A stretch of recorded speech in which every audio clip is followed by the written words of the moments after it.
Before Wall Street existed, before Rome dreamed of an empire, and long before the idea of a global economy had a name, there was a power that understood a fundamental truth about the world. You do not control an empire by force alone. Spears break, walls crumble, and armies are expensive. To truly rule the world, you don't just need soldiers, you need accountants. We often think of the Achaemenid Persian Empire, the empire of Cyrus and Xerxes, as a military juggernaut. We picture the battles of Marathon or the 300 Spartans. But if you look past the war paint and the Hollywood myths, you find something far more impressive. You find the world's first true multinational corporation. The Persians didn't just conquer territory, they built the quiet, invisible architecture of money that we still use today. They invented the concept of standardized taxation. They created the first reserve currency. They built a highway system that functioned like a primitive internet for physical goods. Welcome to a deep dive into the financial machine of the ancient world. Today, we aren't talking about how Persia fought, we are talking about how Persia paid. This is the story of how Darius the Great turned a chaotic patchwork of kingdoms into a streamlined financial engine, and why, 2,500 years later, we are still playing by his rules. To understand the solution, we first have to understand the problem, and the problem began with the founder, Cyrus the Great. In the mid-6th century BC, Cyrus did the impossible. He stitched together the Medes, the Lydians, and the Babylonians into a single superpower. Suddenly, one government controlled nearly 40% of the world's population. But this created a logistical nightmare. Imagine a modern corporation acquiring 20 massive competitors in the span of a decade. Every region Cyrus conquered had a different economic operating system. Babylon ran on a silver weight standard and complex credit. Lydia was already using primitive coins. Egypt was a non-monetary economy running on grain silos. The East paid tribute in horses and cattle. Under Cyrus, the empire operated on a gift economy. Now, this sounds nice, but in finance, it's a disaster. Conquered regions sent gifts to the king. If the king felt the gift was too small, he might invade you again. If it was too big, you starved. There was no budget, no forecast, no predictability.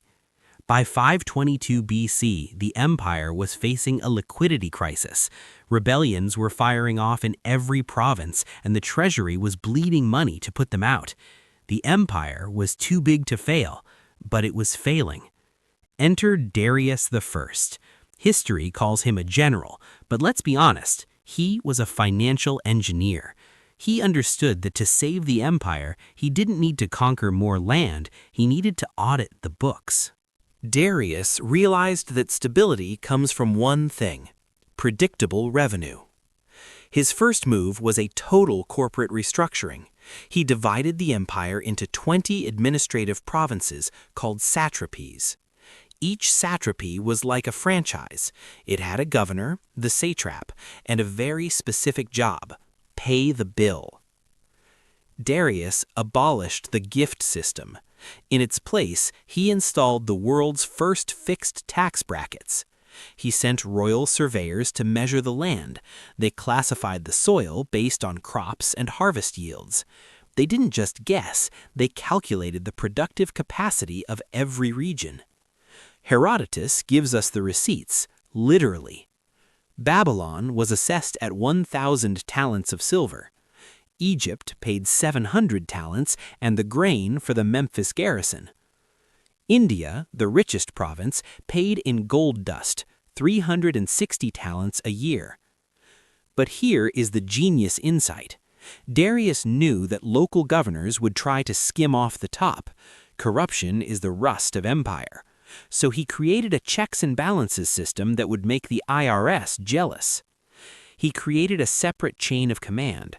The satrap ran the province, but a royal treasurer held the money.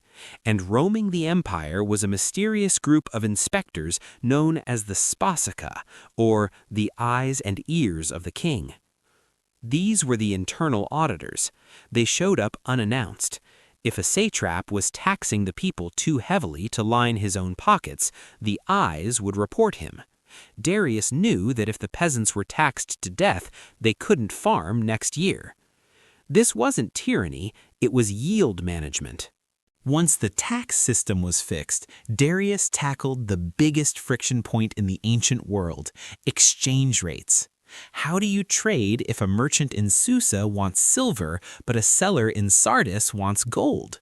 You need a single standard of value. Darius introduced the daric. The daric was a gold coin, about 8.4 grams, with 95.8% purity. It was stamped with the image of the king as an archer, kneeling, ready to fire. It was a subtle message. The value of this coin is backed by the violence of the state. But Darius didn't just issue gold, he created a bimetallic standard. The gold daric for high-level transactions and diplomacy, the silver siglos for the daily economy, buying bread, paying wages. Darius fixed the exchange rate. 1 gold daric equals 20 silver sigloi. Why does this matter? Because for the first time in history, you could travel 2,500 miles and use the same money. It eliminated the transaction costs of trade. Merchants loved it. The daric became the dollar of the ancient world. Even the Greeks, who hated the Persians, used darics. It was the first reserve currency. By controlling the money supply, Persia didn't just rule its subjects, it ruled the market. This stability allowed for something unprecedented: the rise of the private banking sector. We have clay tablets from Babylon detailing the House of Agibi. These weren't royals, they were business family. Under the stability of Persian rule, they thrived. They took deposits, financed international trade caravans, and managed agricultural land. The House of Agibi proves a vital point.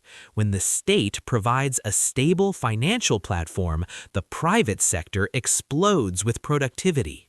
But a currency is only as useful as the speed at which it moves. To facilitate this massive economy, Darius built the Royal Road. This wasn't a dirt path, it was a highway. It stretched 1,600 miles from Susa in Iran to Sardis in Turkey. There were 111 post stations, roughly one every 15 miles, the distance a fresh horse could gallop at full speed. A merchant caravan might take 3 months to travel the road. The king's messengers could do it in 7 days. Think about that information asymmetry. If a revolt started in Egypt, the king knew about it before the rebels had even organized. If the price of grain spiked in Babylon, the treasury knew instantly. The Royal Road was the ancient equivalent of fiber optic cables. It compressed space and time. It ensured that the taxes collected in the provinces could actually reach the capital. And where did those taxes go? They went to Persepolis. Persepolis wasn't just a ceremonial capital, it was a bank vault. The reliefs show the result of this system: Ethiopians bringing ivory, Arabs bringing fabrics, Indians bringing gold. But this is where the genius of the Persian system eventually became its poison. The later kings became obsessed with hoarding. They took the gold and silver taxes and melted them down into ingots, locking them away in the treasury. Economic insight: when you tax the population and lock the money in a vault, you are removing liquidity from the economy. You are literally sucking the blood out of the body. Deflation sets in. Trade slows down because there isn't enough coin to go around. By the time Alexander the Great invaded in 330 BC, the Persian Empire was a paper tiger. They had the largest gold reserves in history, but they couldn't mobilize them.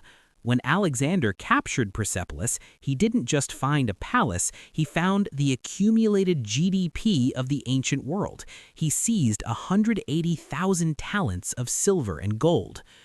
Ironically, Alexander took that hoard and did the opposite of the Persians. He coined it. He flooded the ancient world with money, kickstarting a massive economic boom. Persia fell because it forgot the purpose of money. Money is meant to flow, not to sit. So, what is the lesson of the Achaemenid financial machine? The Persians taught us that an empire is more than just borders on a map. It's a network of trust. The satrapies are the ancestors of our modern federal states.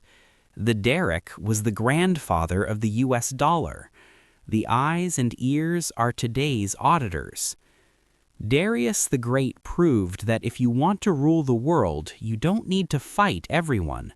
You just need to make sure that when they trade, they use your coin. When they travel, they use your road. And when they succeed, they pay your tax. The sword can win the war, but it's the ledger that keeps the peace. This is Economic Chronicles, and this has been a history of the world's first financial superpower. If you enjoyed this deep dive, subscribe for more.